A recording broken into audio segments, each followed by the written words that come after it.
Meet the editors. സഭയോട് അവഹേളനമോ എന്നാണ് ചോദ്യം.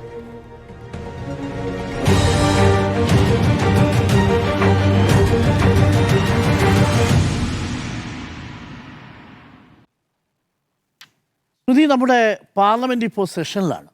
വർഷകാല സമ്മേളനമാണ്. വളരെ പ്രധാനപ്പെട്ട സെഷനാണ്. നിർണായകമായ ബില്ലുകൾ അവതരിപ്പിക്കപ്പെടുന്നുണ്ട്. അതും ഹോം മിനിസ്ട്രിയുടെ തന്നെ പല ബില്ലുകളും അവതരിപ്പിക്കുന്നുണ്ട്. ആ സമയത്തൊന്നും ആഭ്യന്തര വകുപ്പ് മന്ത്രി ഇല്ല. 16ാമത്തെ ദിവസവും സഭ പ്രവർത്തിക്കുന്നത് പ്രധാനമന്ത്രിയുടെ വാക്ക് കേൾക്കാതെ, ആഭ്യന്തര വകുപ്പ് മന്ത്രിയുടെ സാന്നിധ്യമില്ലാതെയാണ്. രാജ്യസഭാ ചെയർമാൻ പോലും പറഞ്ഞു, സഭയുടെ വികാരം നിങ്ങൾ ആഭ്യന്തര വകുപ്പ് മന്ത്രിയെ അറിയിക്കണം. ഇപ്പോഴും സഭയിലെത്തിയിട്ടില്ല ആഭ്യന്തരമന്ത്രി. ഇന്നിപ്പോൾ വിചിത്രമായ വാദം കിരൺ റിജിജു പറയുകയാണ്, സഭയിൽ അമിത്ഷാ വരും, പക്ഷേ നിങ്ങൾ വിമർശിക്കരുത്, നിങ്ങൾ ബഹളമുണ്ടാക്കരുത് എന്ന വിചിത്രവാദമാണ്. പാർലമെന്റിലുള്ള അവഹേളനമാണോ ഈ തുടർച്ചയായി വിട്ടു നൽകൽ? പാർലമെന്റിനോട് മാത്രമല്ല, ജനങ്ങളോടുള്ള അവഹേളനമാണ്, ജനാധിപത്യത്തെ അവഹേളിക്കലാണ്. അതായത് ഇപ്പോൾ ജൂലൈ 20-നാണ് സഭ സമ്മേളിക്കാൻ തുടങ്ങിയത്. ജൂലൈ 21-നാണ് പാർലമെന്റിന് മുന്നിലേക്ക് CJPയുടെ പ്രതിഷേധമുണ്ടായത്. ആ പ്രതിഷേധത്തിൽ പെല്ലറ്റ് ആക്രമണം ഉണ്ടാകുന്നു, ആണിയടിച്ച ലാത്തി കൊണ്ടുള്ള ആക്രമണം ഉണ്ടാകുന്നു, വിദ്യാർത്ഥികൾ, ചെറിയ കുട്ടികളടക്കമുള്ളവരെ മർദ്ദിക്കുന്നു. സ്കൂൾ വിദ്യാർത്ഥികളടക്കം ഈ പ്രതിഷേധത്തിന് പിന്തുണയുമായി എത്തിയവരെ എങ്ങനെയാണ് തല്ലിച്ചതെന്നും വിദ്യാർത്ഥികളുടെ മുഖത്തടിച്ചതും ശരീരത്തിൽ ലാത്തി കൊണ്ട് കുത്തിയതടക്കമുള്ള ദൃശ്യങ്ങളൊക്കെ നമ്മൾ കണ്ടതാണ്. അപ്പോൾ ഇത്രയും ക്രൂരമായ നടപടിക്ക് ആര് ഉത്തരവിട്ടു എന്നൊരു പ്രധാനപ്പെട്ട ചോദ്യമാണ് പ്രതിപക്ഷം ഉന്നയിച്ചത്. അത് ഇന്ന് ദ ഹിന്ദുവിൽ രാഹുൽ ഗാന്ധി ലേഖനം എഴുതിയിട്ടുണ്ട്. അതിൽ ചോദിക്കുന്ന 2 പ്രധാനപ്പെട്ട കാര്യങ്ങളാണ് ആഭ്യന്തരമന്ത്രി മറുപടി പറയേണ്ട കാര്യങ്ങൾ. ഈ ആക്രമണത്തിന് ഉത്തരവിട്ടത് ആഭ്യന്തരമന്ത്രിയാണോ? കാരണം ദില്ലി പോലീസാണല്ലോ, നേരെ ആഭ്യന്തരമന്ത്രിക്ക് കീഴിലാണ്. അഥവാ അല്ല എങ്കിൽ, ഒരു പോലീസ് ഉദ്യോഗസ്ഥൻ സ്വന്തം നിലയ്ക്ക് നടത്തിയ ആക്രമണമാണെങ്കിൽ അവിടെയും ആഭ്യന്തരമന്ത്രിയുടെ വീഴ്ചയും കെടുകാര്യസ്ഥതയും കഴിവില്ലായ്മയും വ്യക്തമാവുകയാണ്. അപ്പോൾ 2-1 സംഭവിച്ചിട്ടുണ്ട്. ഒന്നുകിൽ ആഭ്യന്തരമന്ത്രി ഉത്തരവിട്ടിരിക്കുന്നു, അതല്ലെങ്കിൽ ആഭ്യന്തരമന്ത്രിയെ വകവയ്ക്കാതെ ഒരു പോലീസ് ഉദ്യോഗസ്ഥൻ ആ തരത്തിൽ ആക്രമണത്തിൽ ഉത്തരവിട്ടിരിക്കുന്നു. 2-ലായും ആഭ്യന്തരമന്ത്രി മറുപടി പറയേണ്ടതുണ്ട്. നമുക്കറിയാം, എല്ലാ പാർലമെന്റ് സമ്മേളനങ്ങൾക്കും മുന്നത്തെ ദിവസവും ആദ്യ ദിവസം പ്രധാനമന്ത്രി പുറത്തു നിന്ന് മാധ്യമങ്ങളെ ഒന്ന് കാണും. അതാണ് ആകെ മാധ്യമങ്ങളെ നേരിട്ട് പ്രധാനമന്ത്രി കാണുന്ന ആ ദൃശ്യം. ആ സമയത്ത് പറയും, എല്ലാ പ്രതിപക്ഷാംഗങ്ങളും സഭാ നടപടികളുമായി സഹകരിക്കണം, നമുക്ക് ഒന്നിച്ചു പോകാം. ഇതൊരു സ്ഥിരം പരിപാടിയാണ് പാർലമെന്റ് സമ്മേളിക്കുന്ന ഘട്ടത്തിൽ. പിന്നീട് പാർലമെന്റ് സമ്മേളന കാലയളവിൽ, മോദി കാലത്ത് പാർലമെന്റ് സമ്മേളനങ്ങൾ എങ്ങനെയാണ് നടക്കുന്നത് നമ്മുടെ മുന്നിൽ വളരെ വ്യക്തമാണ്. പലപ്പോഴും പ്രതിപക്ഷം സഭാ നടപടികൾ തടസ്സപ്പെട്ടുകൊണ്ട് സഭയിൽ പ്രധാനപ്പെട്ട ബില്ലുകൾ പ്രതിപക്ഷമില്ലാതെ പാസ്സാക്കുന്നു. സഭ കൃത്യമായി നടത്തുന്നതിൽ പ്രതിപക്ഷം സഹകരിക്കില്ല, പ്രതിപക്ഷത്തിന്റെ വീഴ്ച കൊണ്ടാണ് എന്ന രൂപത്തിൽ സഭ വിട്ട് പ്രതിപക്ഷം ഇറങ്ങുന്നതിനെ ആ രൂപത്തിൽ പ്രതിപക്ഷത്തിനെതിരെ പറയുകയാണ് എപ്പോഴും ഭരണപക്ഷം ചെയ്തിട്ടുള്ളത്. ഇതിപ്പോൾ വിഷയം വളരെ ഗൗരവത്തിലുള്ളതാണ്. ഇത് രാജ്യമാകെ ചർച്ച ചെയ്ത വലിയൊരു പ്രതിഷേധ സമരമാണ്. ഒരു രാഷ്ട്രീയ പാർട്ടിയുടെയും പിന്തുണയില്ലാതെ, അല്ലെങ്കിൽ രാഷ്ട്രീയ പാർട്ടികൾ പിന്നീട് പിന്തുണയ്ക്കുമ്പോഴും ആദ്യഘട്ടത്തിൽ സ്വന്തം നിലയ്ക്ക് യുവാക്കൾ ഇറങ്ങി നടത്തിയ പ്രതിഷേധമാണ്. അങ്ങനെ ഒരു കോക്രോച്ച് പാർട്ടി എന്ന രൂപത്തിലേക്ക് അത് വരികയും ചെയ്തിരിക്കുന്നത്. കോക്രോച്ചുകളെന്ന് നമ്മുടെ ചീഫ് ജസ്റ്റിസ് അപമാനിച്ചതിൻ്റെ തൊട്ടു പിന്നാലെ വന്ന ഒരു പ്രതിഷേധമാണ്. ആ പ്രതിഷേധം വളർന്ന് രാജ്യമാകെ ചർച്ച ചെയ്യുന്ന വലിയ പ്രതിഷേധമായി വരുന്നത്. വളരെ പ്രധാനപ്പെട്ട ചോദ്യങ്ങളാണ് അവർ ഉന്നയിച്ചത്. നീറ്റ് പരീക്ഷയുമായി ബന്ധപ്പെട്ട് ഉന്നയിച്ച ചോദ്യങ്ങൾ, ആ ചോദ്യങ്ങൾക്ക് ഉത്തരമായോ? ഇപ്പോൾ ധർമ്മേന്ദ്ര പ്രധാൻ രാജിവെച്ചതോടുകൂടി എല്ലാ ഉത്തരവാദിത്വമായി അത് കഴിഞ്ഞിരിക്കുന്നു, ആ വിഷയം അവിടെ കഴിഞ്ഞിരിക്കുന്നു എന്ന മട്ടിൽ അതിനെ സീൽ ചെയ്യാനാണ് ഭരണപക്ഷം ശ്രമിക്കുന്നത്. പക്ഷേ നമുക്കറിയാവുന്ന പോലെ CBI നൽകിയ ചാർജ് ഷീറ്റിൽ പറഞ്ഞിരിക്കുന്ന ഗുരുതരമായ കാര്യങ്ങൾ നമ്മുടെ മുന്നിലുണ്ട്. ഈ NTA എന്ന ഈ സംവിധാനം തന്നെ, നാഷണൽ ടെസ്റ്റിംഗ് ഏജൻസി എന്ന സംവിധാനം തന്നെ എത്രത്തോളം കറപ്റ്റാണ് എന്നതിൻ്റെ തെളിവുകൾ നമ്മുടെ മുന്നിൽ വരികയാണ്. നമ്മൾ എന്താണ് വിചാരിച്ചത്? ചോദ്യപേപ്പർ ചോർച്ചയാണ്. ചോർച്ചയല്ല, ചോദ്യപേപ്പർ എടുത്ത് കൊടുക്കുകയാണ്. ചോദ്യപേപ്പർ ആരാണ് എടുത്തു കൊടുക്കുന്നത്? ഇതിലെ എക്സ്പേർട്സ് തന്നെയാണ്. ഈ എക്സ്പേർട്സിന് നേരിട്ടുള്ള പങ്കാളിത്തം വ്യക്തമാക്കുന്ന കാര്യമാണ് ഈ പറയുന്ന ചാർജ് ഷീറ്റിലുള്ളത്. അപ്പോൾ ഈ എക്സ്പേർട്സ് എവിടേക്കാണ് ഈ പറയുന്ന ആരോപണ വിധമായ കോച്ചിങ് സെന്ററുകളുമായി ഇവർക്കുള്ള ബന്ധം? ഈ കോച്ചിങ് സെന്ററുകളിൽ ഇവർ തന്നെ കോച്ചിങ് കൊടുക്കുന്നു, ഇവർ തന്നെ ചോദ്യപേപ്പർ അങ്ങോട്ട് കൊടുക്കുന്നു. ഈ രൂപത്തിൽ അവിശുദ്ധ കൂട്ടുകെട്ടിന്റെ വലിയ വലിയ തെളിവുകളാണ്. ഈ നാഷണൽ ടെസ്റ്റിംഗ് ഏജൻസി തന്നെ പിരിച്ചുവിടേണ്ടതാണ്. അതിലേക്ക് കടക്കേണ്ട വലിയ ഗുരുതരമായ വിഷയമാണ് അവിടെ ഉയർന്നിരിക്കുന്നത്. അതിനോട് ചേർത്ത് വെക്കുന്നതാണ് വിദ്യാർത്ഥികൾക്കെതിരെ നടന്നിരിക്കുന്ന ഈ ആക്രമണം, പെല്ലറ്റ് ആക്രമണം. നമ്മൾ എപ്പോഴും മനുഷ്യത്വരഹിതമായി കശ്മീരിൽ തീവ്രവാദികൾക്കെതിരെ പ്രയോഗിക്കുന്നു. മനുഷ്യനെതിരെ ഉപയോഗിച്ചുകൂടാ. അത് കശ്മീരിൽ പ്രയോഗിക്കുന്ന ആയുധമാണ്. ആ പെല്ലറ്റ് ആക്രമണം വിദ്യാർത്ഥികൾക്ക് നടത്തിയിരിക്കുകയാണ്. അത് കൃത്യമായ ഒരു ഉത്തരവില്ലെങ്കിൽ എങ്ങനെയാണ് ഒരു പോലീസ് സംഘത്തിന് ചെയ്യാനാവുക? അതിൽ കൃത്യമായ ഉത്തരവുണ്ട്. നമുക്ക് പെല്ലറ്റ് ആക്രമണം എന്ന വാർത്ത പുറത്തു പറയുമ്പോൾ അതിനെ ആദ്യം നിഷേധിക്കാനാണ് ശ്രമിച്ചത്. പക്ഷേ പെല്ലറ്റ് ആക്രമണത്തിൽ മുറിവേറ്റ ഗുരുതരമായ കണ്ണിന് വരെ കാഴ്ചയ്ക്ക് വരെ പ്രശ്നം വന്ന വിദ്യാർത്ഥിയുടെ ദൃശ്യങ്ങളടക്കം നമ്മൾ കണ്ടതാണ്. അപ്പോൾ മാധ്യമപ്രവർത്തകർക്കടക്കം പരിക്കേറ്റിട്ടുണ്ട്. അപ്പോൾ ആ ദൃശ്യങ്ങളടക്കം പുറത്തു വന്നതാണ്. അപ്പോൾ അതിൽ ഒരു കളവ് പറഞ്ഞ് മാറാനുള്ള ശ്രമം അതിൽ വിജയിച്ചില്ല എന്നുള്ളതാണ്. മാത്രമല്ല ഇവരെ രാജ്യദ്രോഹികളായി മുദ്രകുത്തി. പക്ഷേ അതോടെ എത്രത്തോളം സമചിത്തതയോടെ ഏറ്റവും പക്വമായ സമീപനത്തിലൂടെ ഏറ്റവും ഗാന്ധിയൻ മാർഗത്തിലുള്ള പ്രതിഷേധം നടത്തിയ വിദ്യാർത്ഥികളാണ്. അവരെ പിന്തുണച്ച പ്രതിപക്ഷത്തിനാകെ വരേണ്ടി വന്നു. പ്രതിപക്ഷമാകെ വരികയും ചെയ്തു. അവരും ആ സമരം ഏറ്റെടുത്തു. യുവാക്കളുമായി സംവദിക്കുന്ന പ്രതിപക്ഷ നേതാവിനെ നമ്മൾ കാണുകയാണ്. അവർക്ക് പറയാനുള്ളത് കേൾക്കുന്നു. അവർ ഏറ്റവും ഗൗരവത്തിൽ ഉയർത്തിയിരിക്കുന്ന വിഷയങ്ങൾ നമ്മുടെ മുന്നിലുണ്ട്. ഈ രാജ്യത്ത് ഇപ്പോൾ ഈ വിഷയം ഇപ്പോൾ ശക്തമായി ഉന്നയിച്ചിരിക്കുന്ന RSS നേതൃത്വമാണ് എന്നുള്ള പ്രധാനപ്പെട്ട ഒരു കാര്യം കൂടിയുണ്ട്. RSSന്റെ സർസംഘചാലക് മോഹൻ ഭാഗവത് പറയുകയാണ്, ഈ വിദ്യാർത്ഥികളുടെ ചോദ്യങ്ങൾ പ്രതിഷേധം അത് ജനാധിപത്യത്തിൽ ചെയ്യാവുന്നതാണെന്നും വിദ്യാർത്ഥികളുടെ പ്രതിഷേധം ഒരു സംവാദമായി തന്നെ അതിനെ കാണേണ്ടതുണ്ട് എന്ന് പറയുക. അതായത് എന്താണോ മോദിയും എന്താണോ അമിത്ഷായും എടുക്കുന്ന നിലപാട് അതിന് വിരുദ്ധമായ പ്രതികരണം ഈ RSS നേതൃത്വത്തിൽ തന്നെ വരികയാണ്. ഈ ചോദ്യങ്ങൾ ഈ ഭരിക്കുന്നവരോട് മോദിയോടും അമിത്ഷായോടും സർസംഘചാലക് തന്നെ ചോദിക്കുകയാണ്, ഈ വിദ്യാർത്ഥി സമരത്തെ ഇങ്ങനെയാണോ നേരിടേണ്ടത്? പകരം എന്താണ് പ്രധാനമന്ത്രി ചെയ്യുന്നത്? പ്രധാനമന്ത്രി MP-മാരോട് വിദ്യാർത്ഥികളുമായി നല്ല ബന്ധം സ്ഥാപിക്കണമെന്ന് പറയുകയാണ്. പ്രധാനമന്ത്രിയുടെ ബന്ധം എന്താണ്? ഇവിടെ റോക്കറ്റ് വിക്ഷേപിച്ചാൽ പോലും അതിൻ്റെ മേനി പറയാൻ വേണ്ടി ഞാനാണ് വിക്ഷേപിച്ചത് എന്ന മട്ടിൽ പ്രധാനമന്ത്രി വരുന്ന കാഴ്ചയാണ് നമ്മൾ കാണാറുള്ളത്. സാധാരണ ഇതിൽ റോക്കറ്റ് വിക്ഷേപണമൊക്കെ ശാസ്ത്രജ്ഞരാണ് അവരുടെ അഭിമാന നേട്ടമായി അവതരിപ്പിക്കുക. ഇപ്പോൾ പ്രധാനമന്ത്രിയാണ് റോക്കറ്റ് വിക്ഷേപിക്കുന്നത്. ആ രൂപത്തിലുള്ള മേനി പരിസരമാണ് നമ്മൾ കണ്ടിട്ടുള്ളത്. അങ്ങനെ വരുമ്പോൾ ഈ പറഞ്ഞ കാര്യങ്ങൾക്ക് കൂടിയുള്ള ഉത്തരവാദിത്തമുണ്ട്. കിരൺ റിജിജു കഴിഞ്ഞ ദിവസം സഭയിൽ പറഞ്ഞ കേട്ടില്ലേ? അതായത് തീവ്രവാദികൾ കേട്ടാൽ വിറയ്ക്കുമത്രേ, അമിത്ഷായുടെ പേര് കേട്ടാൽ വിറയ്ക്കും. അങ്ങനെ മുട്ടിടിക്കുന്ന ഈ അമിത്ഷാ പാർലമെന്റിലേക്ക് വന്നു കഴിഞ്ഞാൽ പ്രതിപക്ഷത്തിന് നിൽക്കാൻ പറ്റില്ല എന്ന് അദ്ദേഹത്തിന്റെ മറുപടിയിലങ്ങ് വിറച്ച് വീണുപോകും അത്രേ പ്രതിപക്ഷം. ഈ പറഞ്ഞ വീരവാദങ്ങളും ബഡായികളും പറയുന്നതിന് പകരം പാർലമെന്റിൽ ദിവസവും വന്നുകൊണ്ടിരിക്കുന്ന അമിത്ഷാ, അതാണ് ഏറ്റവും വലിയ വെല്ലുവിളി. തന്റെ ഓഫീസിൽ വരുന്നു, ഫയലുകൾ ഒപ്പിടുന്നു. എൻ്റെ പണി ഒരു ഉദ്യോഗസ്ഥന്റെ പണിയാണെന്നാണ് അദ്ദേഹം വിചാരിച്ചിരിക്കുന്നത്. ഇത് വേറെ ഒന്നുമല്ല, ഈ പാർലമെന്റ് സംവിധാനത്തെ തന്നെ മാനിക്കുന്നില്ല, ജനാധിപത്യപരമായ തിരഞ്ഞെടുപ്പിനെ തന്നെ മാനിക്കുന്നില്ല.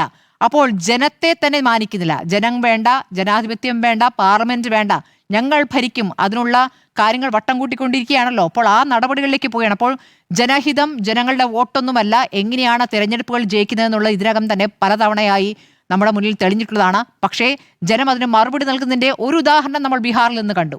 അപ്പോൾ ഇനിയും അത്തരം ഉദാഹരണങ്ങൾ വന്നുകൊണ്ടിരിക്കും. ആ ചോദ്യം ഉന്നയിക്കേണ്ട ഉത്തരവാദിത്തം പ്രതിപക്ഷത്തിനുണ്ട്. പ്രതിപക്ഷം അത് ചോദിച്ചുകൊണ്ടേയിരിക്കും. രാഹുൽ ഗാന്ധി ചോദിച്ചിരിക്കുന്ന ഈ 2 ചോദ്യങ്ങളും വളരെ പ്രധാനപ്പെട്ടതാണ്. അതോടൊപ്പം തന്നെയാണ് അയോധ്യ ക്ഷേത്രക്കൊള്ളയുമായി ബന്ധപ്പെട്ട ചോദ്യങ്ങൾ. ഇതിനൊക്കെ മറുപടി വേണ്ടേ? ഇത് വല്ലവരും സഹമന്ത്രി വന്ന് പറയേണ്ട മറുപടിയാണോ? സഹമന്ത്രിയാണോ ബില്ലുകൾ ഒപ്പിടേണ്ടത്? സഹമന്ത്രിയാണോ ബില്ലുകൾ അവതരിപ്പിക്കേണ്ടത്? ആഭ്യന്തരമന്ത്രി അവതരിപ്പിക്കേണ്ട ബില്ലുകൾ സഹമന്ത്രിയാണോ ചെയ്യേണ്ടത്? അപ്പോൾ ഇതൊക്കെ തന്നെ സബ് കോൺട്രാക്ട് ഏൽപ്പിച്ചുകൊണ്ട് പാർലമെന്റിൽ വന്നുപോയിക്കൊണ്ട് ജനത്തെ വെല്ലുവിളിക്കുന്ന ഈ ആഭ്യന്തരമന്ത്രിയും പ്രധാനമന്ത്രിയും പാർലമെന്റിനകത്തെത്തണം. ഇനി 3 ദിവസമാണ് ബാക്കി. അപ്പോൾ അവസാന ദിവസം വന്ന് ഞങ്ങളങ്ങ് രംഗം കൈയടക്കാം എന്ന രൂപത്തിൽ അതിന് തിരക്കഥ തയ്യാറാക്കുന്ന തിരക്കിലാണെന്ന് തോന്നുന്നു അമിത്ഷാ. എന്ത് തിരക്കഥ തയ്യാറായാലും ഈ പെല്ലറ്റ് ആക്രമണത്തിന് കൃത്യമായ മറുപടി വേണ്ടതുണ്ട്. അതിൽ ഇപ്പോൾ CJP ചോദിച്ച 3 ആവശ്യങ്ങളും ഞങ്ങൾ അംഗീകരിച്ചല്ലോ എന്നുള്ള തൊടുന്യായം കൊണ്ട് കാര്യമില്ല. ചോദ്യങ്ങൾ ഇവിടെ ഉയരുക തന്നെയും ജനം അത് ചോദിച്ചുകൊണ്ടേയിരിക്കും. ജനാധിപത്യത്തിന് ആത്യന്തികമായ വിജയമുണ്ടാകും. എന്തൊക്കെ ബില്ലുകളാണ് ഈ ഘട്ടത്തിൽ ഇവിടെ പാസ്സാക്കിയെടുത്തത് എന്നുള്ള കാര്യം കൂടെ നോക്കണം. ഇവിടെ വന്ദേ മാതരം ബില്ല് ഇവിടെ പാസ്സാക്കുന്നു. അപ്പോൾ ഇവിടുത്തെ ദേശീയ ഗാനത്തേക്കാൾ മുകളിലാണ് വന്ദേ മാതരം എന്ന രൂപത്തിൽ അവതരിപ്പിക്കുകയാണ്. അത് ഈ പറയുന്ന സ്വാതന്ത്ര്യ ദിനത്തിലും അതിൻ്റെ നടപടികൾ ഉണ്ടാകുമെന്നുള്ള സൂചനകളുണ്ട്. ശക്തിയുക്തം എതിർക്കേണ്ടതാണ്. സംസ്ഥാനങ്ങൾ ഒരുമിച്ച് എതിർക്കേണ്ടതാണ്. രാജ്യം ഒന്നാകെ എതിർക്കേണ്ടതാണ്. ആ എതിർപ്പിന്റെ ശബ്ദം യുവാക്കളിലൂടെ, സാധാരണ ജനങ്ങളിലൂടെ വരുമ്പോൾ RSSൽ നിന്ന് തന്നെ വരുന്ന ചോദ്യങ്ങൾക്ക് കൂടി BJP മറുപടി പറയേണ്ടി വരും. സഭയിൽ എത്താതെ പ്രധാനമന്ത്രിയും ആഭ്യന്തരമന്ത്രിയും കാട്ടുന്നത് അവഹേളനമാണോ എന്നുള്ളതാണ് ചോദ്യം. മധു? തീർച്ചയായും. കാരണം സഭയിലെത്താനും ജനങ്ങളെ പ്രതിനിധീകരിക്കാനും അതിനപ്പുറത്തേക്കുള്ള ഈ പറയുന്ന മന്ത്രി എന്ന നിലയ്ക്ക് ഉത്തരവാദിത്തങ്ങൾ ഏറ്റെടുക്കാനും ജനങ്ങളോട് സംസാരിക്കാനും വേണ്ടിയിട്ടാണ് ഇവർക്കെല്ലാവർക്കും ആ അധികാരവും സ്ഥാനമാനങ്ങളും എല്ലാം ജനം നൽകിയിട്ടുള്ളത്. തുടർച്ചയായ ദിവസമാണ്. ഞാൻ മനസ്സിലാക്കുന്നത് ജൂൺ 20 ശേഷം അദ്ദേഹം ആദ്യമായി പാർലമെന്റിന്റെ പരിസരത്തെങ്കിലും ചെന്നത് ഓം ബിർളയുമായിട്ടുള്ള കൂടിക്കാഴ്ചയ്ക്ക് വേണ്ടിയിട്ടാണ് എന്നുള്ളതാണ്. പ്രധാനമന്ത്രി പേരിനൊരു ദിവസമെങ്കിലും ആ ഭാഗത്തേക്ക് പോയിട്ടുണ്ട് എന്നതാണ്. ഇതിൽ എന്താണ് അമിത്ഷായെ കുഴക്കുന്നത്? കാരണം അദ്ദേഹത്തിന് മറുപടി പറയേണ്ടി വരുന്നത് വിദ്യാർത്ഥികളോട്, ജന്തർ മന്ദറിലും ദില്ലിയിലെ പല ഭാഗങ്ങളുമായി പ്രതിഷേധിച്ച വിദ്യാർത്ഥികളോട് ദില്ലി പോലീസിന്റെ ഭാഗത്തുനിന്നും അർദ്ധസൈനിക വിഭാഗങ്ങളുടെ ഭാഗത്തുനിന്നും ഉണ്ടായ ക്രൂരമായ നരനായാട്ട്, അതിൽ അദ്ദേഹത്തിന് പ്രസ്താവന നടത്തേണ്ടി വരും, അദ്ദേഹത്തിന് മറുപടി പറയേണ്ടി വരും. അതിൻ്റെ പേരിൽ സഭയിൽ ബഹളമുണ്ടാകും. അമിത്ഷാ ഇത് കാര്യങ്ങൾക്ക് മറുപടി പറയേണ്ടി വരും എന്നുള്ളതാണ് ഒന്നാമത്തെ പ്രശ്നം. ഇനി രണ്ടാമത്തെ പ്രശ്നം രാമക്ഷേത്രവുമായി ബന്ധപ്പെട്ട സംഭാവന കൊള്ളയുമായി ബന്ധപ്പെട്ട വിഷയം. അതിൽ പ്രധാനമന്ത്രി മറുപടി പറയണമെന്നും അതിൽ ചർച്ച വേണം എന്നുള്ളതുമാണ് ആവശ്യം. പ്രതിപക്ഷം ഉയർത്തുന്ന രണ്ടാവശ്യം. ഈ രണ്ടാവശ്യങ്ങളും തൊലിപ്പുറത്ത് ഏൽക്കുന്ന ആവശ്യങ്ങളാണ്. അതിന് മറുപടി പറയേണ്ടി വരും എന്നത് വലിയ പ്രശ്നമാണ് എന്നതുണ്ട്. അതായത് ദില്ലിയിൽ പോലീസിന്റെ ഒരു എക്സസ് ഉണ്ടാകുന്നു, അതിൽ യാതൊരു സംശയവുമില്ല. പോലീസ് ഒന്നാമത് അനുപാതരഹിതമായ പോലീസ് വിന്യാസമാണ് ഉണ്ടായത്. രണ്ടാമത്തേത് പോലീസിന്റെ ബലപ്രയോഗം യാതൊരു തരത്തിലും അംഗീകരിക്കാൻ കഴിയുന്ന ഒന്നല്ല. വിദ്യാർത്ഥികളുടെ തല നോക്കി, അതായത് ഞാനൊരു ദൃശ്യം ഇപ്പോഴും ഓർക്കുകയാണ്. ഒരു ചെറുപ്പക്കാരൻ കല്ല് പോലെ നിൽക്കുകയാണ്, 2-3 തല്ല് അവൻ്റെ ദേഹത്ത് കൊള്ളുന്നു. ഇപ്പം പോലീസുകാരന് ഈഗോ കൂടിയിട്ട് അടുത്ത അടി അവൻ്റെ തലയുടെ പുറകില നിന്ന നിപ്പിൽ വെട്ടിയിട്ട പോലെ ചെറുപ്പക്കാരൻ വീഴുന്നത്. അപ്പോൾ ഈ മുട്ടുകുത്തുക എന്നത് ലാത്തി കൊണ്ട് സംസാരിക്കുക എന്നതാണ് പോലീസ് സ്വീകരിച്ച നയം എന്ന് പറയുന്നത്. അതുപോലെ പെല്ലറ്റ് ഗൺ ഉപയോഗിച്ചിട്ടില്ല എന്നതായിരുന്നു ആദ്യത്തെ വിശദീകരണം. പിന്നീട് രാഹുൽ ഗാന്ധി വാർത്താസമ്മേളനം നടത്തുന്നു. ഈ പെല്ലറ്റ് ഗൺ കൊണ്ട് പരിക്കേറ്റ വിദ്യാർത്ഥി അടക്കം നിർത്തി വാർത്താസമ്മേളനം നടത്തുന്നു. പരിക്കേറ്റ ആളുകളെ കുറിച്ചുള്ള വിവരങ്ങൾ പുറത്തു വരുന്നു. ഇവർ ഏത് കാലത്താണ് ഈ വിവരങ്ങൾ മറച്ചു വെക്കാൻ കഴിയും എന്നവർ വിചാരിക്കുന്നത് എങ്ങനെയാണ്? അപ്പോൾ അങ്ങനെ തുറന്നു കാട്ടപ്പെട്ടൊരു സാഹചര്യമുണ്ടായി. പാട്നയിൽ AK-47 ഉപയോഗിക്കുന്ന പോലീസുകാരനെ കണ്ടു. എങ്ങനെയാണ് AK-47 പോലെ ഒരു മിലിറ്ററി ഗ്രേഡ് വെപ്പൺ ഇവിടുത്തെ ജനങ്ങൾക്കെതിരെ ഉപയോഗിക്കപ്പെട്ടത് എന്ന ചോദ്യത്തിന് മറുപടിയുണ്ടോ? രാഹുൽ ഗാന്ധി അത് ആരോപിച്ചു, ദൃശ്യങ്ങളടക്കം ആരോപിച്ചു, വാർത്താ സമ്മേളനം നടത്തി. ഈ പരിക്കേൽക്കുന്ന ദൃശ്യങ്ങൾ പ്രദർശിപ്പിച്ചുകൊണ്ടാണ് രാഹുൽ ഗാന്ധിയുടെ വാർത്താ സമ്മേളനം നടന്നത്. അപ്പോൾ ഇതിനൊക്കെ ഏതു ഭാഷയിൽ എങ്ങനെ മറുപടി പറയും എന്ന ഒരു ചോദ്യമാണ് അമിത്ഷാ പ്രാഥമികമായി അവിടെ നേരിടേണ്ടി വരുന്നത്. രാഹുൽ ഗാന്ധി നയം വ്യക്തമാക്കി കഴിഞ്ഞിട്ടുണ്ട്. ഫാൻസി ആയിട്ടുള്ള കോൺവെർസേഷൻസ് ഒന്നും ഇല്ല, ഡയറക്റ്റ് ആയിട്ടുള്ള ചോദ്യമാണ്. ഉത്തരവിട്ടോ ഇല്ലയോ, ഇതിന് മറുപടി വളരെ ഷാർപ്പായി പറയേണ്ടി വരും എന്നുള്ളതാണ് രാഹുൽ ഗാന്ധി വാർത്താ സമ്മേളനത്തിനടക്കം വ്യക്തമാക്കിയിരിക്കുന്നത്. മാത്രമല്ല രാഹുൽ ഗാന്ധി അതിന് മുമ്പ് ഒരു ആരോപണം ഉന്നയിച്ചു, ഞാൻ വ്യക്തിപരമായി കണ്ടു, എനിക്ക് ഉത്തമ ബോധ്യമുണ്ട് ഈ നിർദ്ദേശം നൽകുന്നതുമായി ബന്ധപ്പെട്ട്. അപ്പോൾ അമിത്ഷായാണോ നിർദ്ദേശം നൽകിയത് പെല്ലറ്റ് ഗൺ ഉപയോഗിക്കാൻ, AK-47 ഉപയോഗിക്കാൻ, വിദ്യാർത്ഥികളുടെ തലയടിച്ചു പൊട്ടിക്കാൻ, ഈ മുള്ളുവെച്ച ലാത്തികൾ ഉപയോഗിക്കാൻ, പെൺകുട്ടികളുടെ സ്വകാര്യ ഭാഗങ്ങളിലേക്കടക്കം ലാത്തി ഉപയോഗിച്ചുകൊണ്ടുള്ള ആക്രമണം നടത്താൻ, കവിളത്ത് ചെന്നടിക്കാൻ, ഈ തരത്തിൽ നിയമവിധേയമായി പ്രവർത്തിക്കാത്ത ഒരു ഇപ്പൊ നോക്കൂ, ദില്ലി പോലീസ് പോലും റിപ്പോർട്ട് ചെയ്യേണ്ടത് ആരോടാണ്? ആഭ്യന്തര വകുപ്പ് കൈയാളുന്ന അമിത്ഷായോടാണ്. അപ്പം കേന്ദ്ര അർദ്ധസൈനിക വിഭാഗങ്ങളുടെ ഉത്തരവാദിത്വം മാത്രമല്ല അമിത്ഷായ്ക്കുള്ളത്. ഈ ദില്ലി പോലീസ് കാണിച്ച മുഴുവൻ പ്രവർത്തനങ്ങളുടെയും നിയമത്തെ വെല്ലുവിളിച്ചുകൊണ്ടുള്ള പ്രവർത്തനങ്ങളുടെയും ഉത്തരവാദിത്വം ഏറ്റെടുക്കേണ്ടത് അമിത്ഷായാണ് എന്നുള്ളത് കൊണ്ട് മറുപടി പറയാൻ ബാധ്യസ്ഥനാണ് എന്നതാണ്. ഉത്തരവിട്ടോ ഇല്ലയോ എന്നൊരൊറ്റ ചോദ്യത്തിൽ കുടുങ്ങിക്കിടക്കുകയാണ്. അതിനെ ഫേസ് ചെയ്യേണ്ടി വരുമെങ്കിൽ വലിയ തയ്യാറെടുപ്പ് വേണ്ടി വരും. എന്തായാലും കിരൺ റിജിജു വ്യക്തമാക്കിയിരിക്കുന്നു, അമിത്ഷാ വരും, മറുപടി പറയും എന്നത്. അത് പ്രതിപക്ഷത്തിന്റെ തുടർച്ചയായ ആരോപണങ്ങളുടെയും തുടർച്ചയായ പ്രതിഷേധങ്ങളുടെയും സമ്മർദ്ദത്തിന്റെയും ഒക്കെ ഫലമാണ് എന്നതാണ്. പക്ഷെ അവിടെ ഒരു കോമഡി ഉണ്ട്. കിരൺ റിജിജു എന്ന് പറയുകയാണ്, അമിത്ഷാ വരും, മറുപടി പറയും, പക്ഷെ പ്രതിപക്ഷം പ്രശ്നമുണ്ടാക്കരുത്. ഞാൻ എൻ്റെ ഒരു എനിക്ക് ആ സെന്റൻസ് വായിച്ചപ്പോൾ വളരെ വ്യക്തിപരമായി ഓർക്കാണ് കേട്ടോ.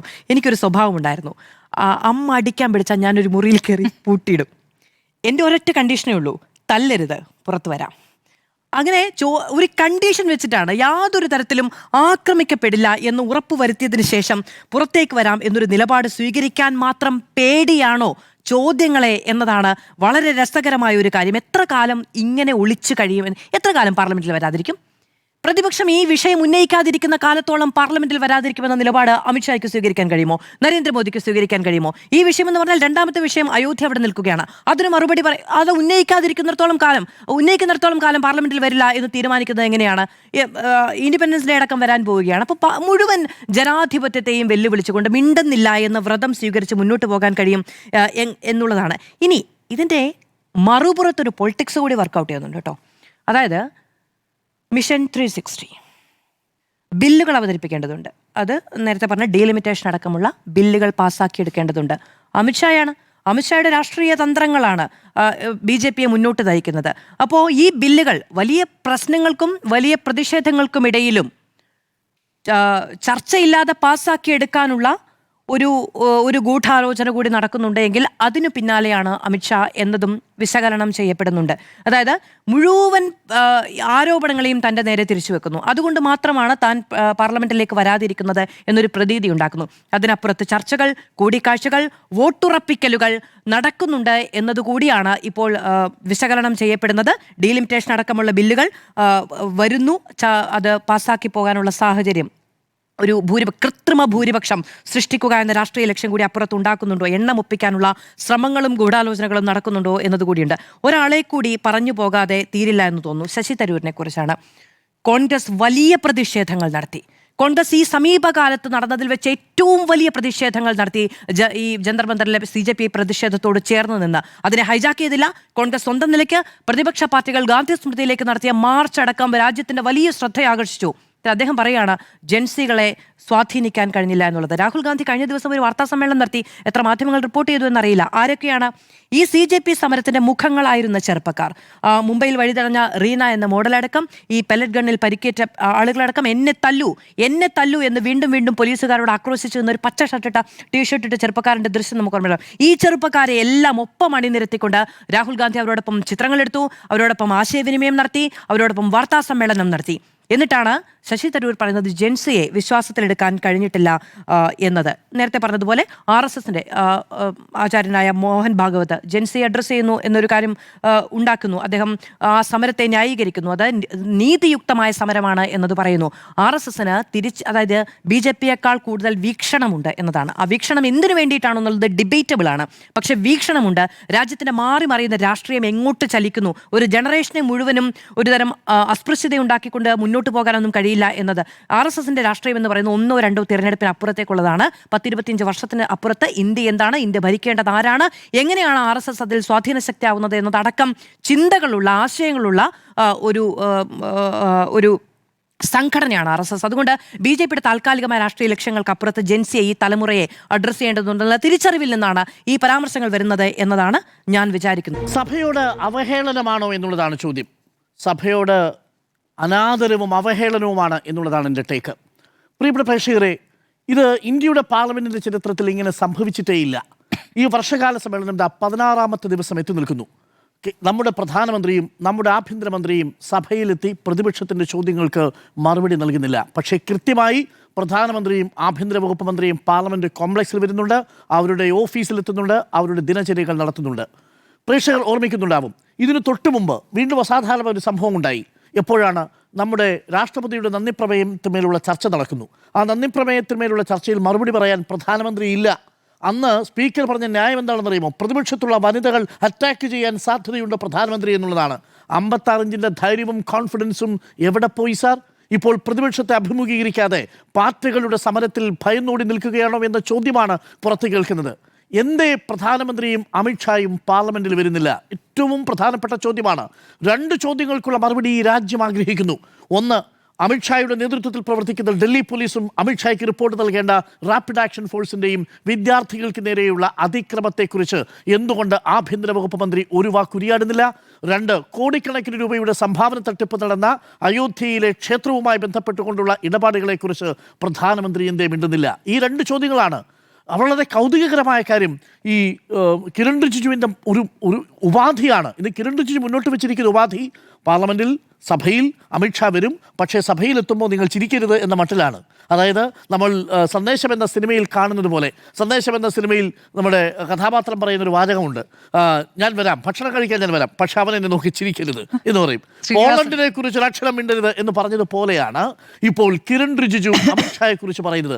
അമിത്ഷാ സഭയിൽ വരും, നിങ്ങൾ നോക്കി ചിരിക്കരുത് എന്ന മട്ടിലാണ്. നിങ്ങൾ ബഹളമുണ്ടാക്കരുത്, ശബ്ദമുണ്ടാക്കരുത്, പ്രസംഗം തീരുന്നത് വരെ ശ്രദ്ധയോടുകൂടി കേട്ടിരിക്കണം എന്നുള്ളതാണ്. എന്താണ് രാഹുൽ ഗാന്ധി ഉയർത്തിയിരിക്കുന്ന ചോദ്യം? എന്താണ്? രാഹുൽ ഗാന്ധി സാഹിൽ ലോച്ചാം എന്ന് പറയുന്ന ഒരു വിദ്യാർത്ഥിയെ മുന്നിൽ കൊണ്ട് നിർത്തി ചോദിക്കുന്നു, ഇവന്റെ ദേഹത്ത് പെല്ലറ്റ് എങ്ങനെ വന്നു? ബീഹാറിൽ AK-47 ഉപയോഗിക്കുന്ന രീതിയിൽ എങ്ങനെ അതിക്രമം നടന്നു? റാപ്പിഡ് ആക്ഷൻ ഫോഴ്സിൻ്റെ കമാൻഡോകളും ഡൽഹി പോലീസിൻ്റെ ഉദ്യോഗസ്ഥന്മാരും പെൺകുട്ടികളുടെ സ്വകാര്യ ഭാഗത്തടക്കം ഈ ആണി തറച്ച അവരുടെ ലാത്തികൾ എങ്ങനെ പ്രയോഗിച്ചു? ഇതിനുള്ള മറുപടി നൽകേണ്ടത് ഈ ഡൽഹി പോലീസിനെയും RIFനെയും നിയന്ത്രിക്കുന്ന ആഭ്യന്തര വകുപ്പ് മന്ത്രിയാണ്. അപ്പോൾ ചിലപ്പോൾ കേട്ടുകൊണ്ടിരിക്കാൻ കഴിഞ്ഞില്ലെന്ന് വരും സാർ. അവർ ചിലപ്പോൾ സഭയിൽ പൊട്ടിത്തെറിക്കും, സഭയിൽ ഒരുപക്ഷെ പ്രക്ഷുബ്ധമായ അന്തരീക്ഷങ്ങൾ ഉണ്ടാവും. പക്ഷേ ആ പ്രതിപക്ഷത്തെ നേരിടാൻ അശക്തരായി നിൽക്കുന്ന ആഭ്യന്തര വകുപ്പ് മന്ത്രിയാണ് നമ്മൾ കാണുന്നത്, അമിത്ഷാ.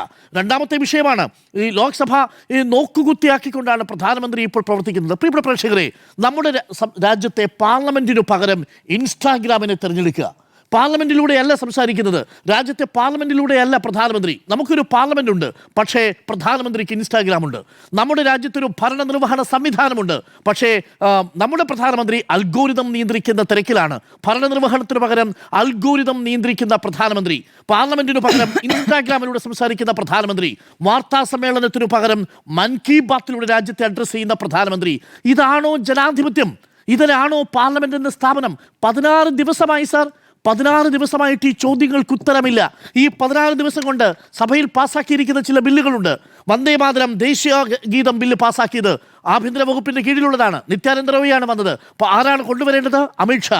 അമിത്ഷാ വന്നില്ല, പകരം സഹമന്ത്രിയെ വിട്ടുകൊണ്ട് ദേശീയ ഗീതത്തിന്റെ വന്ദേ മാതരത്തിന്റെ ബില്ല് പാസ്സാക്കി, ടാക്സേഷൻ അമെൻമെന്റ് ബില്ല് പാസ്സാക്കി, ബർത്ത് ആൻഡ് രജിസ്ട്രേഷൻ ബില്ല് പാസ്സാക്കി, ആന്റി പേപ്പർ ലീക്ക് ബില്ല് പാസ്സാക്കി. പ്രധാനമന്ത്രിയും ആഭ്യന്തര വകുപ്പ് മന്ത്രിയും ഇല്ലാതെ നിരവധി ബില്ലുകൾ, ഇന്ന് ട്രിബ്യൂണൽ ബില്ലടക്കം നിരവധി ബില്ലുകൾ ഇന്നും പാർലമെന്റിൽ അവതരിപ്പിച്ചു എന്നുള്ളതാണ്. ശ്രദ്ധേയമായ ബില്ലുകൾ അവതരിപ്പിക്കുമ്പോൾ നമ്മുടെ പ്രധാനമന്ത്രിയും നമ്മുടെ ആഭ്യന്തര വകുപ്പ് മന്ത്രിയും ഇല്ല എന്നുള്ളതാണ്. പക്ഷേ ഇതിൽ എനിക്കൊട്ടും അത്ഭുതമില്ല.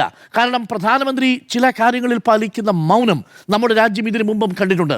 മണിപ്പൂരിൽ നിന്ന് കത്തുമ്പോൾ, മണിപ്പൂർ ആളിക്കത്തുന്ന സമയത്ത് 80 ദിവസം നമ്മുടെ ഈ രാജ്യത്തെ പ്രധാനമന്ത്രി മൗനൈ ബാബയായിരുന്നു. മണിപ്പൂരുമായി ബന്ധപ്പെട്ടൊരു വാക്കുരിയാടിയിട്ടില്ല. മണിപ്പൂർ എന്ന സംസ്ഥാനത്തിൻ്റെ പേര് നമ്മുടെ പ്രധാനമന്ത്രി പറഞ്ഞിട്ടില്ല. 80 ദിവസം. നോട്ട് നിരോധനത്തിൻ്റെ കാര്യത്തിൽ ആളുകൾ ക്യൂ നിന്ന് വരിയിൽ നിന്ന് വീഴുന്ന സമയത്ത് പച്ചയ്ക്ക് കത്തിച്ചോളാൻ പറഞ്ഞ പ്രധാനമന്ത്രി തുടർന്നൊരു വാക്കുപോലും ഉരിയാടിയിട്ടില്ല. തുടർച്ചയായി 3 ആഴ്ചക്കാലം കർഷക സമരം കത്തി നിൽക്കുന്ന വേളയിൽ 15 മാസവും ഒരക്ഷരം മിണ്ടിയിട്ടില്ല നമ്മുടെ പ്രധാനമന്ത്രി. കർഷക സമരത്തെക്കുറിച്ച്, കർഷകരുടെ പ്രശ്നങ്ങളെക്കുറിച്ച്, കർഷകർ എന്ന വാക്ക്, കിസാൻ എന്ന വാക്ക് ആ അർത്ഥത്തിൽ ഉന്നയിച്ചിട്ടില്ല പ്രധാനമന്ത്രി. 700 കർഷകർ ഒടുവിൽ പലയിടങ്ങളിലായിട്ട് ആത്മഹത്യ ചെയ്യുകയും സമരത്തിൻ്റെ ഭാഗമായി ജീവൻ വിടുകയും ചെയ്തപ്പോൾ മാത്രമാണ് ആ ബില്ലുകൾ പിൻവലിക്കാനുള്ള തീരുമാനം പ്രധാനമന്ത്രി എടുത്തത്.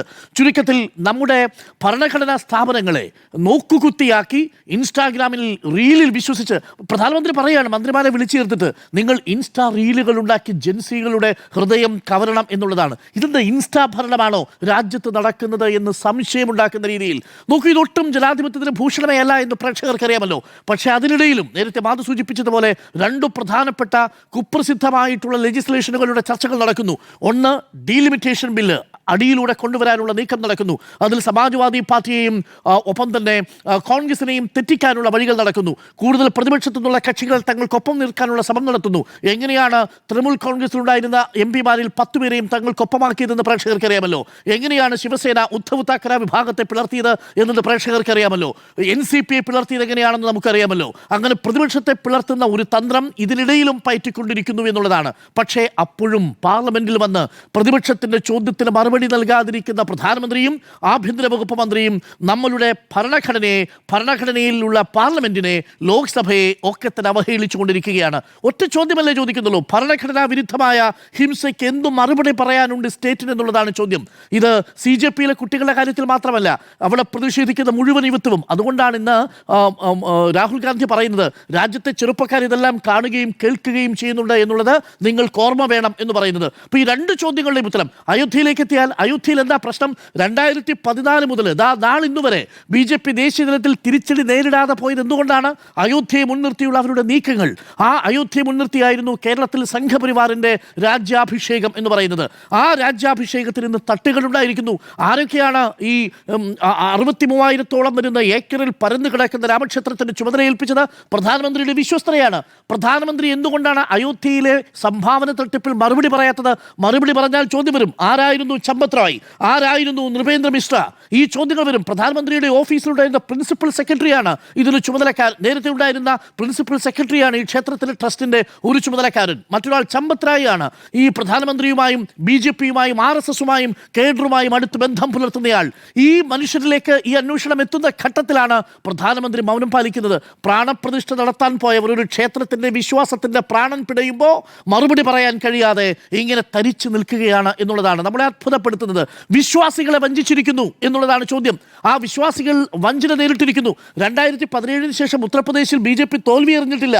കാരണം ഈ അയോധ്യയെ മുൻനിർത്തിയായിരുന്നു തെരഞ്ഞെടുപ്പുകൾ. ഇനി വരാൻ പോകുന്ന 7 മാസത്തിന് ശേഷം നടക്കാൻ പോകുന്ന ഉത്തർപ്രദേശിലെ തെരഞ്ഞെടുപ്പിൽ സമാജ്വാദി പാർട്ടിയും കോൺഗ്രസും ഉയർത്താൻ പോകുന്ന ഏറ്റവും പ്രധാനപ്പെട്ട വിഷയം അയോധ്യയിലെ ഈ ക്ഷേത്രവുമായി ബന്ധപ്പെട്ട ആദ്യ കാൻഡിഡേറ്റ് പ്രഖ്യാപിച്ചു. അവിടെ കാര്യങ്ങൾ ഒട്ടും അനുകൂലമല്ല. BJPക്ക് ഇത് തിരിച്ചറിയാം.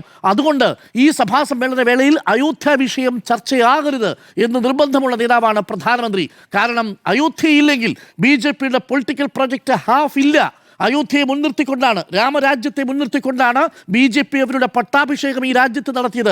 ആ അയോധ്യ തന്നെ, ആ രാമൻ തന്നെ, രാമനെ വിശ്വസിച്ചവരെ പറ്റിച്ച ഈ ട്രസ്റ്റ് ഭാരവാഹികളെ ഇപ്പോൾ കൈയൊഴിയാനാകാത്ത വിധം നിൽക്കുന്നു. ഇന്ന് സന്യാസിമാരുടെയൊക്കെ പ്രകടനങ്ങൾ നമ്മൾ കാണുന്നു. ആ റാലികളൊക്കെ വരുന്ന സാഹചര്യം ഉണ്ടാവുന്നു. അപ്പോൾ ചുരുക്കത്തിൽ ഞാൻ അവസാനിപ്പിക്കുന്നു. പാർലമെന്റിനെ നോക്കുകുത്തിയാക്കി, ജനാധിപത്യത്തെ വെറും പ്രഹസനമാക്കി ഈ ഇൻസ്റ്റാ റീലുകളിലൂടെ നടത്തുന്ന അഭ്യാസ പ്രകടനം എത്ര നാളിനി തുടരുമെന്നുള്ളതാണ്. ഒരു സെഷൻ അവസാനിക്കാൻ പോവുകയാണ്. 16 ദിവസമായി നമ്മുടെ സഭയിൽ പ്രധാനമന്ത്രിയില്ല, നമ്മുടെ സഭയിൽ ആഭ്യന്തര വകുപ്പ് മന്ത്രിയില്ല. ആത്മവിശ്വാസത്തിന്റെ കോട്ടകൊത്തളങ്ങൾ ഇളകിത്തുടങ്ങി എന്നർത്ഥം. സഭയുടെ അവഹേളനമോ എന്നാണ് ചോദ്യം. ആന്റോ ഗാസ്ട്രോ, ഒരു രാജ്യത്തെ ഭരണം താർക്കാൻ വലിയ ഭൂരിപക്ഷമൊന്നും വേണമെന്ന് നിർബന്ധമില്ല. കാരണം അതിനോട് ബഹുമാനമില്ലാത്തൊരു സംവിധാനം വന്നാൽ മതി, അത് തന്നെ തകർന്നോളും എന്നുള്ള നിലയ്ക്കാണ്. അപ്പം നമ്മൾ കഴിഞ്ഞ 10 വർഷമായിട്ട് വലിയ രീതിയിൽ ഇപ്പോൾ ഈ CJP സമരമല്ലാതെ വലിയ പ്രൊട്ടസ്റ്റോ അല്ലെങ്കിൽ വലിയ പ്രശ്നങ്ങളോ ഒന്നും BJPക്കെതിരെ നടക്കുന്നില്ല എന്നുള്ളതാണ് നമ്മൾ കണ്ടത്, അല്ലേ? എന്താണ് അതിന് കാരണമെന്ന് ശ്രദ്ധിച്ചിട്ടുണ്ടോ? ഒന്നാമത്തെ കാരണം എന്ന് പറയുന്നത് ഇവർ അതിനെ അങ്ങ് നിയമമാക്കും. ഇപ്പോൾ നമ്മൾ ഏറ്റവും കൂടുതൽ പറയുന്ന അഴിമതിയാണല്ലോ. ഒരു സർക്കാരിന് ഏറ്റവും കൂടുതൽ വരുന്ന അഴിമതിയാണ്, ഫിനാൻഷ്യൽ മാനേജ്മെൻറ്റാണ്, കള്ളപ്പണം, അങ്ങനെയുള്ള സംവിധാനമൊക്കെ ആയിരിക്കുമല്ലോ സർക്കാരിന്. അതിനെ ആദ്യം അങ്ങ് നിയമമാക്കും. നിയമമാക്കി കഴിഞ്ഞാൽ പിന്നെ എന്താണ്? പിന്നെ നിയമപരമായ കാര്യങ്ങളാണല്ലോ നടക്കുന്നത്. ഇപ്പോൾ ഞാൻ പറയും, 741 കോടി രൂപയാണ് ടാറ്റ വാങ്ങിയത്, ടാറ്റൻ്റെ കയ്യിൽ നിന്ന് വാങ്ങിയത്. എന്നിട്ട് 2000 കോടി രൂപയുടെ ഈ പറയുന്ന സെമി കണ്ടക്ടറുടെ പ്രൊജക്റ്റ് അങ്ങ് ഏൽപ്പിച്ചു കൊടുത്തു. അപ്പോൾ അവരതിനു വേണ്ടി പറയുന്നത് എന്താ അറിയോ? അതിന് പറയുന്നത് നമ്മുടെ ഇതാണ്, എന്താണ്, പിന്നെ ഇലക്ട്രൽ ബോണ്ട് എന്നാണ് പറയുന്നത്. ഇലക്ട്രൽ ബോണ്ടാണ് നിയമമായി. കാരണം 750 കോടി രൂപ വാങ്ങുന്നു, ഒരു പ്രൊജക്റ്റ് അങ്ങ് എടുക്കുന്നു, ഹൈവേക്ക് നടത്താൻ വേണ്ടിയിട്ട് കമ്പനികളിൽ നിന്ന് പണം വാങ്ങുന്നു, ഹൈവേയുടെ പ്രൊജക്റ്റ് കൊടുക്കുന്നു എന്നാണ്. നിയമപരമായിട്ട് എന്താണ്? നിയമപരമായിട്ട് കൈക്കൂലി വാങ്ങുകയാണ്. നിയമപരമായിട്ട് കൈക്കൂലി വാങ്ങുന്ന രീതിയിലേക്ക് ഈ സംവിധാനം മാറി എന്നുള്ളതാണ്. ഇപ്പം മക്കൾക്ക് പണം വേണം, അപ്പം നേതാക്കന്മാരുടെ മക്കൾക്ക് പണം കിട്ടാൻ വേണ്ടിയിട്ടായിരിക്കുമല്ലോ അവർ അതിനുമായി ബന്ധപ്പെട്ട്. അപ്പോൾ എന്താണ് ചെയ്യുന്നത്? ഇന്ത്യയിലുള്ള പെട്രോൾ മുഴുവൻ E20 പെട്രോൾ അടിച്ചാൽ മതി എന്നങ്ങ് പറയുകയാണ്, നിയമമാക്കാണ്. അതോടുകൂടി കാരണം അത് ആ മക്കളുടെ കമ്പനിയിൽ നിന്നാണ് ഈ സംവിധാനം വരുന്നത്. എല്ലാം ഇങ്ങനെ 1 by 1 ആയിട്ടൊന്നും. ഇപ്പം ഞാൻ ഇന്ന് ശ്രദ്ധിച്ച ഒരു കാര്യം എന്ന് പറഞ്ഞാൽ, കഴിഞ്ഞ ആഴ്ച ഒരു ബില്ല് പാസ്സായി. ബില്ലിൻ്റെ പേരെന്താണ് എന്ന് പറയുന്നത്, അതിൻ്റെ പേരെന്ന് പറയുന്നത് taxation and other laws amendment UPA amendment ബില്ലാണ്. 345 ലക്ഷം കോടി രൂപയാണ് ഒരു വർഷം UPAയിൽ കൂടെ ഇന്ത്യയിൽ ട്രാൻസാക്ഷൻ നടക്കുന്നത്. ഈ 345 ലക്ഷം കോടി രൂപയിൽ നിന്നും കമ്മീഷൻ അടിക്കാനുള്ള ഒരു സാധനമാണത്. നിങ്ങളൊന്ന് ആലോചിച്ച് നോക്കിക്കേ. നിങ്ങൾ ഇനി ഒരു കടയിൽ ചെന്ന് ചായ കുടിച്ച് UPA പേയ്മെൻറ്റ് ചെയ്ത് ഗൂഗിൾ പേയിൽ പേയ്മെൻറ്റ് ചെയ്താൽ അതിൻ്റെ കമ്മീഷൻ മറ്റൊരാൾക്ക് കിട്ടും. ആ കമ്മീഷൻ കൂടെ കൂട്ടി നമ്മുടെ അടുത്ത് പിടിക്കാൻ വേണ്ടിയിട്ടുള്ള ഒരു ബില്ലങ്ങ് പാസ്സായി. കേരളത്തിൽ, ഇന്ത്യയിൽ ചർച്ചയായോ? കാരണം ഇന്ത്യയിലെ എത്ര കോടിക്കണക്കിന് ചെയ്ത് 50 കോടി ജനങ്ങളെ ബാധിക്കുന്ന ഒരു വിഷയമാണത്. 50 കോടി ജനങ്ങളാണ് ഈ പറഞ്ഞ UPA ഉപയോഗിക്കുന്നത്. അത്രയും വലിയൊരു ബില്ല് ഇന്ത്യയിൽ ചർച്ചയായോ? ഇങ്ങനെ ഒരു ബില്ല് പാസ്സായ കാര്യം എന്ന് പറയുന്നത് ഇനി ഓരോരുത്തരുടെയും പോക്കരുത്. ഇപ്പോൾ UPA 50 കോടി ജനങ്ങൾ UPA ഉപയോഗിക്കുമ്പോൾ അവൻ കമ്മീഷൻ കൊടുത്തുകൊണ്ടേയിരിക്കണം എന്നുള്ളതാണ്. എത്ര പ്രാവശ്യം കൊടുത്താലും അത്രയും പ്രാവശ്യം കൊടുക്കണം എന്നുള്ളതാണ്. ഇതുപോലെയുള്ള ബില്ലുകൾ പണ്ടൊക്കെ എന്താണെന്ന് പറഞ്ഞാൽ ഒരു പ്രതിപക്ഷം പാർലമെൻറ്റിൽ നിന്ന് ഇറങ്ങി പോവുകയാണ്, സമരം നടത്തി അല്ലെങ്കിൽ പ്രക്ഷോഭം നടത്തി അല്ലെങ്കിൽ ബഹിഷ്കരിച്ച് പുറത്തേക്ക് ഇറങ്ങി പോവുകയാണെങ്കിൽ അവരുമായിട്ടൊരു ചർച്ച നടത്തി ആ ചർച്ചയുടെ ഭാഗമായ ബില്ല് സമർപ്പിക്കുന്നത്. കാരണം അവിടെ ഒരു പരസ്പര ഡിസ്കഷൻ ബില്ല് നടക്കുമ്പോൾ വേണം എന്നുള്ളതോടും അതൊരു ഡിസ്കഷൻ നടത്തി അത് സഭാ അധ്യക്ഷൻ യോഗം ചേർന്ന് അവിടെ തിരിച്ചു കൊണ്ടുവന്നതിന് ശേഷമൊക്കെയാണ് പണ്ട് കാലങ്ങളിലൊക്കെ ഈ പറയുന്ന സഭ നടന്നിട്ടുള്ളത്.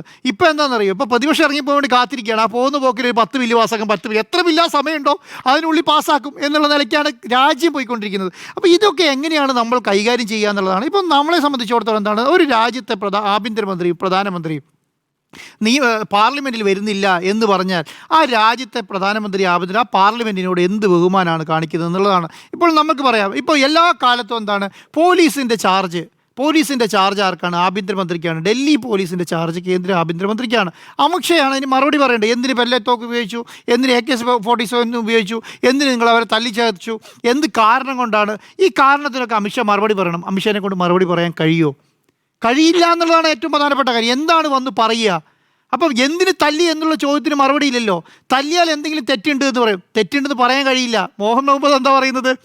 ഏത് RSS അതിന് മറുപടി ഓൾറെഡി പറഞ്ഞു കഴിഞ്ഞു. അപ്പം ഇതിനെക്കുറിച്ചിട്ട് അവർ BJPൻ്റെ അടുത്ത് ഇതില്ല. മുഹമ്മദ് പറയുന്നത് ഞങ്ങളുടെ ചെറുപ്പകാലത്ത് അനുസരണയുള്ള കാലമായിരുന്നു.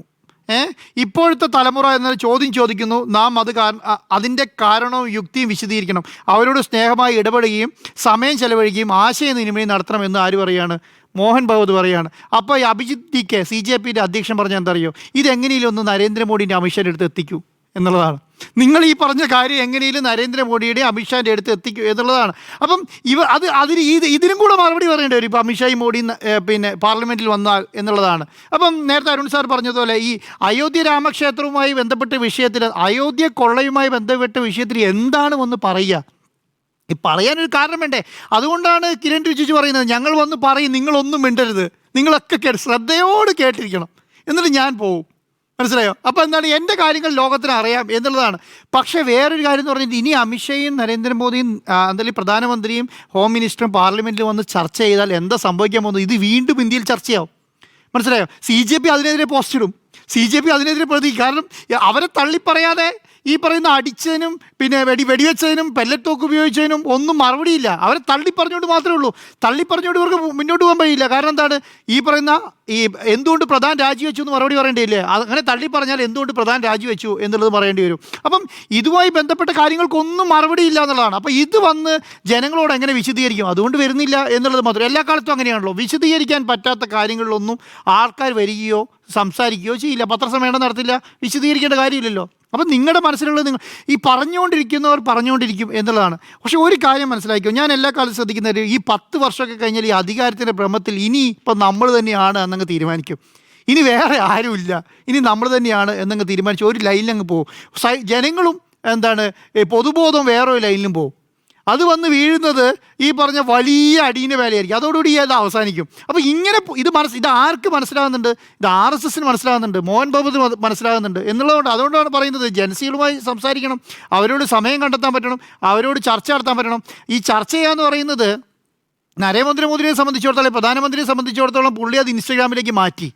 കാരണം പുള്ളി അത് ഫേസ്ബുക്കിൽ ഇടാൻ തുടങ്ങി, അത് സംസാരിക്കാൻ തുടങ്ങി, ഫേസ്ബുക്കുമായി കാര്യങ്ങൾ മാത്രം പറയുക. എന്നിട്ട് ബാക്കിയുള്ളവരും പറയും നിങ്ങളും കൂടെ ഇടും, ഞാൻ മാത്രം ഇട്ടാൽ പോരല്ലോ, ബാക്കിയുള്ള മന്ത്രിമാരും കൂടെ ഇൻസ്റ്റഗ്രാം പോസ്റ്റ് ഇടൂ എന്നുള്ള നിലയിലേക്ക് മാറി എന്നുള്ളതാണ്. അപ്പോൾ ഇന്ത്യയുടെ രാഷ്ട്രീയം എന്ന് പറയുന്നത് എന്താണ്? ഇന്ത്യയുടെ രാഷ്ട്രീയം എന്ന് പറയുന്നത് നമ്മൾ പണ്ട് കണ്ട രാഷ്ട്രീയമല്ല. കാരണം എന്താണ്, ഇവിടെ ഒരു ഭരണഘടന, കാരണം ലോകത്തെ എനിക്ക് തോന്നുന്നില്ല ഒരു ഭരണഘടന എടുത്തിട്ട് പ്രതിപക്ഷ നേതാവ് എല്ലാ ദിവസവും പാർലമെൻറ്റ് വരേണ്ട അവസ്ഥ ഉണ്ടാവുന്നുണ്ട്. ഒരു സമരം നടത്തുമ്പോൾ അതിന് ഒരു കയ്യിൽ ഭരണഘടന പിടിക്കേണ്ട അവസ്ഥ വന്നു. എന്തുകൊണ്ടാണ്? ഭരണഘടനയെ വിശ്വസിക്കുന്ന ഒരു സംവിധാനം രാജ്യത്തില്ല എന്നുള്ളതാണ്. മനസ്സിലായി? അത് ഒരാളിലേക്ക് എത്താണെങ്കിൽ ഒരാളിലേക്ക്. പക്ഷെ ഞാൻ വിചാരിക്കുന്നത് എന്താ അറിയോ, ഇപ്പം BJPയുടെ സ്റ്റൈൽ നിങ്ങൾ ആലോചിച്ച് നോക്കിക്കേ. നിങ്ങൾ ഇത്രയും നാൾ ലോകത്ത് അമേരിക്കയിൽ വരെ സോഷ്യൽ മീഡിയ ഉപയോഗിക്കുന്നതിന് ഒരു ബുദ്ധിമുട്ടില്ല കേട്ടോ. കാരണം ആ രാജ്യം അവിടെ ഉണ്ടാക്കിയ സോഫ്റ്റ്വെയറുകളാണ് ഇത് മുഴുവൻ. അവിടെ വരെ അവരുടെ ഇഷ്ടത്തിന് ഉപയോഗിക്കാം. അവരുടെ അൽഗോരിതം അവർക്ക് തന്നെ തീരുമാനിക്കാം, ആ കമ്പനിക്ക് തീരുമാനിക്കാം. മനസ്സിലായത് എങ്ങനെ ഉപയോഗിക്കണം എന്നുള്ളത്, ഏത് വിഷ്വൽ കാണണം, എങ്ങനെ വിഷ്വൽ കാണണം എന്നുള്ളത് ആ കമ്പനിയോ അല്ലെങ്കിൽ ആ ഉപയോഗിക്കുന്ന ഉപഭോക്താവിനോ തീരുമാനിക്കാം. ഇപ്പം എന്താണെന്നറിയോ, ഇപ്പം എന്ത് സംഭവിച്ചു? മെറ്റയുടെ പ്രതിനിധിയെ വിളിച്ചു വരുത്തിയിട്ട് പറയുകയാണ് അൽഗോരിതം ഇങ്ങനെയൊന്നും സെറ്റ് ചെയ്താൽ പറ്റില്ല, അൽഗോരിതം എന്താണ്, അൽഗോരിതം പുതിയ ലെവലിലേക്ക് മാറ്റണമെന്ന് പറയുകയാണ്. കാരണം 140 കോടി ജനങ്ങളുള്ള ഒരു രാജ്യത്ത് ഒരു കമ്പനിയുടെ അൽഗോരിതം ഇങ്ങനെ നടത്തിയാൽ മതി, അല്ലെങ്കിൽ നിങ്ങൾക്ക് ഇവിടെ വലിയ ബുദ്ധിമുട്ടായിരിക്കും എന്ന് പറഞ്ഞാൽ അവരെ സംബന്ധിച്ചിടത്തോളം അത് വലിയ ബാധ്യതയാണ്. ഇന്ത്യ പോലത്തെ ഒരു രാജ്യത്തെ അവർക്ക് ഒഴിവാക്കാൻ കഴിയില്ല. അപ്പോൾ നോർമലി എന്ത് ചെയ്യും, ഒന്ന് മാപ്പ് പറഞ്ഞിട്ട് അവരെന്ത് ചെയ്യും, അൽഗോരിതത്തെ ചേഞ്ച് ചെയ്യും. ഇപ്പോൾ നാളെ രാവിലെ നിങ്ങൾ ഒരു മാസം കഴിഞ്ഞിട്ട് ചിലപ്പോൾ CJP ഒരു പോസ്റ്റ് ഇട്ടാൽ അത് ആ CJP ഇടുന്ന ആളും അയാൾ മാത്രമേ ചിലപ്പോൾ കാണുള്ളൂ, ലോകത്തൊരു മനുഷ്യൻ കാണില്ല എന്നുള്ളതാണ്. അപ്പോൾ അവരാ കീവേഡ് അങ്ങനെ സെറ്റ് ചെയ്ത് കഴിഞ്ഞാൽ എന്ത് സംഭവിക്കും? അവരാ സമരം ഇനിയിപ്പോൾ സംഭവിക്കാൻ പോകുന്നതാണ്. ഇപ്പോൾ നിങ്ങളൊരു വലിയ സമരം നടത്തുന്ന സ്ഥലത്ത് ആ സമരത്തിനൊരു പേരിട്ടു, ഇപ്പോൾ CJP സമരം അല്ലെങ്കിൽ വേറൊരു സമരം എന്ന് പേരിട്ടു, ആ പേരെടുത്ത് മെറ്റയ്ക്ക് അയച്ചു കൊടുത്താൽ മതി. ഈ കീവേഡിലുള്ളൊരു സാധനം കത്തരുത് കേട്ടോ, അല്ലെങ്കിൽ ജനങ്ങൾ കാണാനുള്ള അവസ്ഥ ഉണ്ടാവരുതെന്ന് പറഞ്ഞാൽ നിങ്ങൾക്ക് റീലുകളിലൊന്നും റിപ്പീറ്റായി ഈ സാധനം വരാതാവും. അതോടുകൂടി എന്താണ്, ഈ സോഷ്യൽ മീഡിയയിൽ നിന്നുള്ള ഒരു വലിയ സംവിധാനം അങ്ങ് ഇല്ലാതാവും. ഇത് ഇല്ലാതായി കഴിഞ്ഞാൽ പിന്നെ ജനസികൾക്ക് എന്താ ചെയ്യാൻ പറ്റുക? ജനസികൾ പ്രതികരിക്കുന്നത് റോഡുകളിലായിരിക്കും. ഇത്രയും നാളും ജനസികൾ പ്രതികരിച്ച എവിടെയാണ്? ഇപ്പോൾ സോഷ്യൽ മീഡിയയിലായിരിക്കും. അത് കഴിഞ്ഞാൽ ഇത് അങ്ങ് അവസാനിക്കുമെന്ന് വിചാരിക്കുന്നുണ്ടെങ്കിൽ അതിനേക്കാളും വലിയ മണ്ടത്തരാണ്. കാരണം എന്താണ്, റോഡുകളിലേക്ക് ഇറങ്ങും എന്നുള്ളതാണ്. അപ്പോൾ വലിയ രീതിയിൽ ജനങ്ങളെയും ഈ പറയുന്ന സഭയെയും അവഹേളിക്കുന്ന രീതിയിൽ നിന്ന് BJPയും സർക്കാരും പിന്മാറണം എന്നുള്ളതാണ് എൻ്റെ അഭിപ്രായം. സഭയോട് അവഹേളനമോ എന്ന ചോദ്യത്തിന് 4 പേർക്കും ഒരേ അഭിപ്രായം, യെസ്.